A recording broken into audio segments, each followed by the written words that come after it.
ke kedudukan semula setelah dia itu diolengkan atau setelah dia itu ditrimkan. Ya, jadi kemampuan kapal pada saat berlayar ya setelah terjadi ya pada saat terjadi kemiringan atau trim karena pengaruh gaya-gaya luar dari gaya-gaya dari luar, contohnya angin, arus dan gelombang, kapal itu mampu melawan ya gaya-gaya tersebut sehingga kapal sehingga kapal mampu untuk kembali ke kedudukan semula. Jadi itu definisinya untuk stabilitas kapal. Ya, kemampuan kapal ditulis ya Mas ya. Stabilitas kapal itu adalah kemampuan kapal pada saat terjadi oleng atau heeling atau trim ya ini ya. Akibat gaya-gaya dari luar seperti angin, Anda tulis gelombang dan arus, di mana kapal tersebut masih mampu kembali ke kedudukan semula. Itu yang dinamakan stabilitas kapal.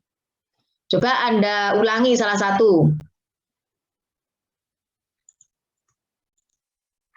Ya, Anda ulangi Mas. Gimana kira-kira? Apa iki itu? Sing jawab apa iki?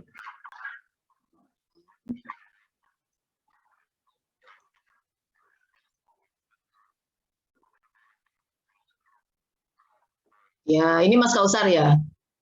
Ya, ini yang lainnya dicatat ya Mas ya. Jadi ini kapal itu mempunyai kemampuan itu namanya kemampuan untuk melawan gaya-gaya dari luar. Itu adalah definisi daripada stabilitas kapal. Jadi meskipun kapal itu kena pengaruh gaya-gaya dari luar, kapal itu masih mampu kembali ke kedudukan semula. Nah, jadi di sini ada beberapa keseimbangan kapal atau stabilitas kapal di sini ya. Kita kupas satu persatu. Nah, yang pertama adalah stabilitas atau keseimbangan stabil ya. Keseimbangan stabil atau namanya keseimbangan mantap. Ini ya. Jadi keseimbangan stabil atau keseimbangan mantap. Ini definisinya adalah jika kapal mendapatkan kemiringan sedikit dari kedudukannya, kapal akan kembali ke kedudukan semula.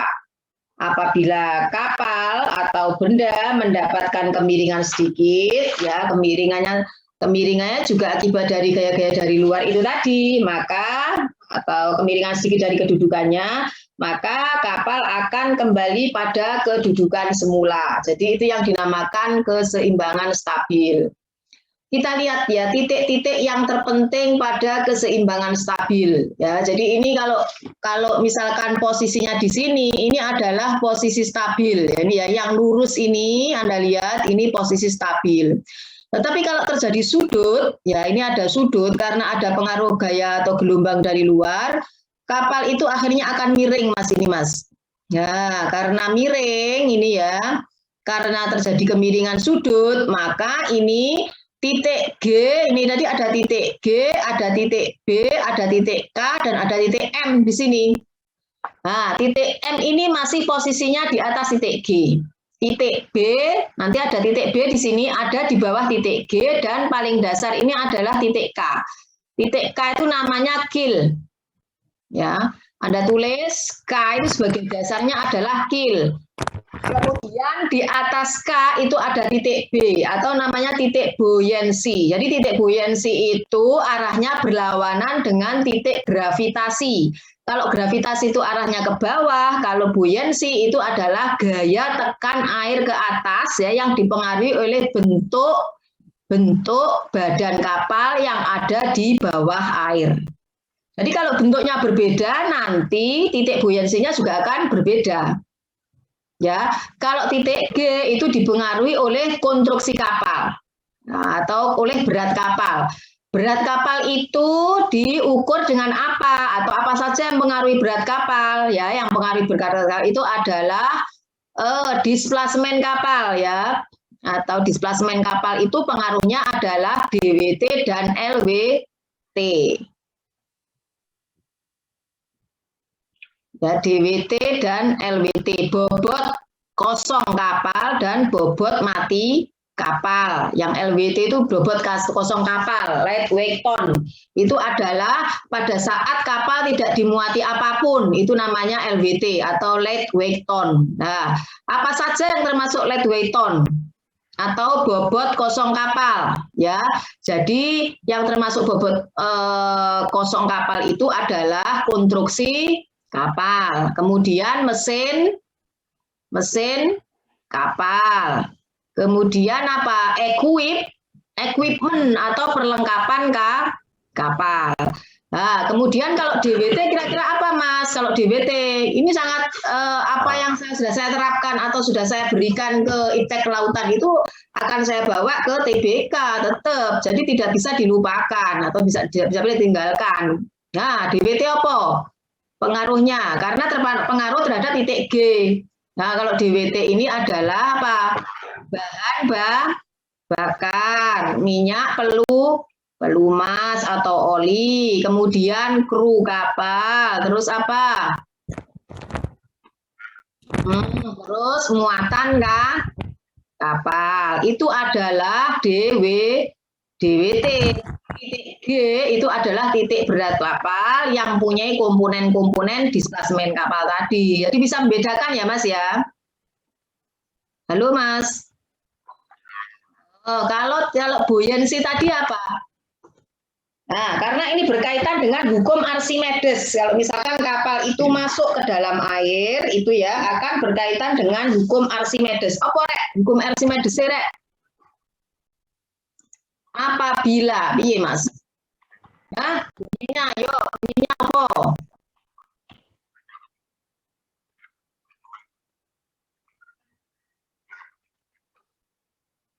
Apabila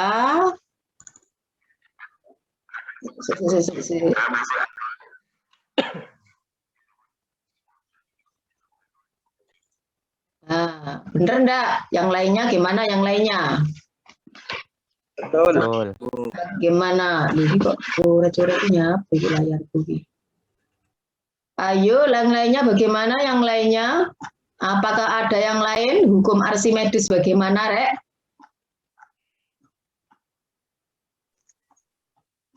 Ayo yang lainnya masuk Mas Kausar tok rek sing jawab. Sing kuliah ki masuk Mas Kausar. Ayo, lek iya apa jale? Sebutno piye mau apa yang dikatakan Mas Kausar?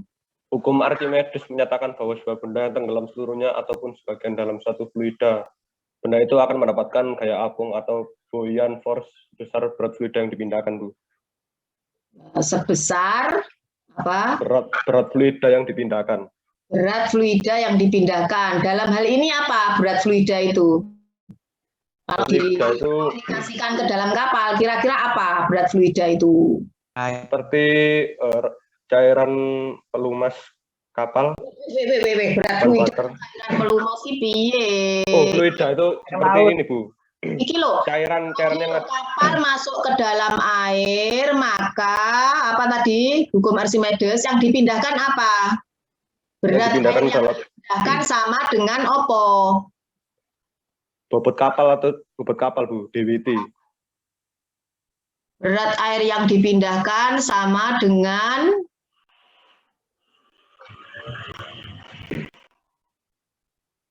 ayo, berarti yang dipindahkan tuh volume berat air yang dipindahkan sama dengan volume badan kapal yang tercelup ke dalam air dikalikan karena berat ya, karena berat berarti volume dikalikan massa jenis air.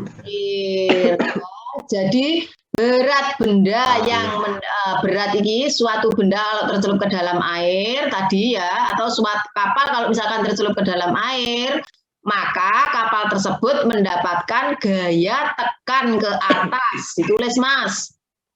Apabila kapal tercelup ke dalam air, maka kapal tersebut akan mendapatkan gaya tekan ke atas.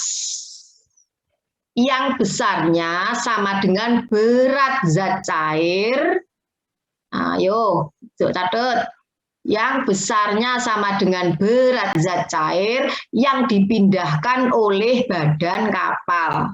Sama dengan formulasinya, volume badan kapal dikalikan dengan massa jenis air. Jadi Anda kalau misalkan ditanyain jangan bingung, ya.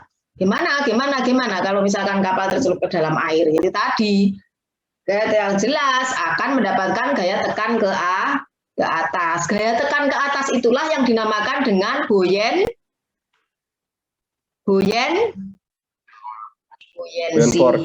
Ya. Kemudian gaya atau misalkan gaya gravitasi atau gaya berat kapal yang tercelup ke dalam air itu adalah gaya gravitasi. Tadi Anda kan sudah tahu gaya gravitasi dipengaruhi oleh displacement atau berat kapal. Ikuti DWT. Yang lainnya Mas, dikit apa itu mikrofonnya di mute ya. Di mute. Kalau cam-nya itu di unmute, cam-nya dinyalakan, di on kan ya. Jadi kita sudah tahu di sini titik yang sangat berkaitan atau dengan stabilitas kapal. Di sini tadi ada dua. Yang pertama adalah titik gravitasi, yang kedua adalah titik buoyancy.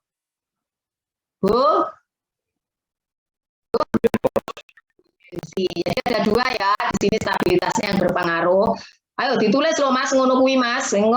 Selesai dari kuliah wis lali kabeh terusan. Nah, itu jangan sampai lupa kamu. Nah, ini ada titik tekan ke atas, ada titik gravitasi atau titik berat kapal. Di sini Anda sudah harus bisa membedakan mana titik gravitasi, mana titik buoyancy.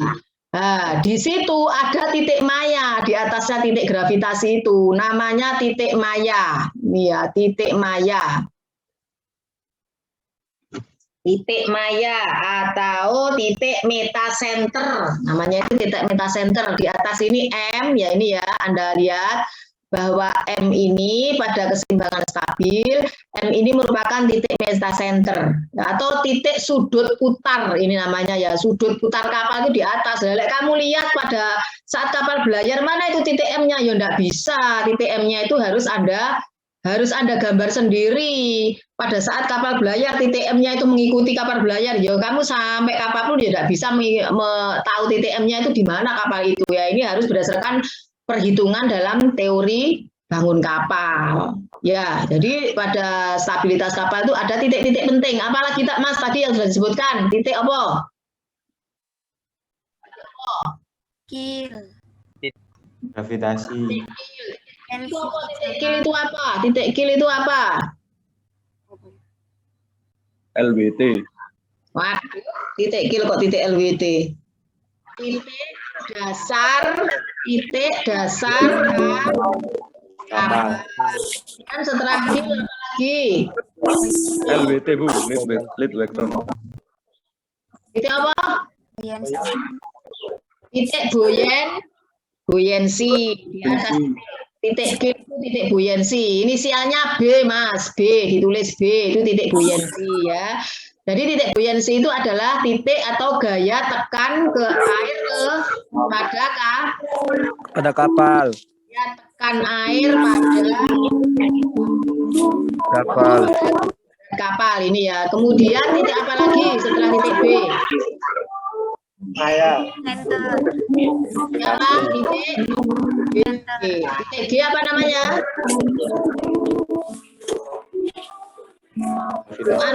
Musiknya itu dimatiin dulu. Jangan dinyalakan suara-suara di sekitar Anda. Nah, jadi titik G itu titik Mas. Titik gravitasi. Titik M-nya titik apa?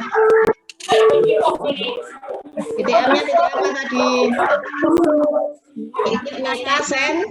Titik metasenter atau titik sumbu putar. Ini titik metasenter itu namanya titik metasenter atau titik maya atau sumbu putar. Ya. Jadi kalau kita lihat sekarang dikit semua. Soalnya kejadian ini apa itu jadi bising, jadi bising ya. Jadi di sini kita sudah mengetahui ya titik-titik yang ada di kapal. Kita lihat sekarang atau kita kaji ini ya untuk keseimbangan stabil. Keseimbangan stabil itu apabila kapal itu mempunyai keseimbangan yang stabil. Artinya apa? Apabila kapal mendapatkan gaya-gaya dari luar, kapal itu masih bisa kembali ke kedudukan semula ya. Jadi di sini bagaimana syarat-syaratnya kapal itu mempunyai keseimbangan stabil. Yang pertama adalah titik M itu atau titik metasenter itu harus ada di atas titik G. Ya, ini syarat utama. Titik M harus ada titik G. Kemudian momen kopel untuk menegakkan kapal pada posisi semula. Jadi di sini ini dia mempunyai momen kopel. Momen kopel inilah yang mampu menegakkan kapal ke kedudukan semula apabila dia mempunyai atau kapal tersebut dipengaruhi oleh gaya-gaya dari luar. Kapal dihantam oleh ombak atau dihantam oleh angin. Kapal itu mempunyai momen kopel untuk menegakkan badan kapal itu sendiri ke posisi semula. Nah, kemudian di sini dinamakan stabilitas positif apabila titik M berada di atas titik G. Kemudian momen kopel itu ditentukan oleh jarak antara titik M dan titik G. Nah, ini ada jarak antara titik M dan titik G, itu momen kopelnya. Nah, inilah stabilitas yang dinamakan keseimbangan stabil.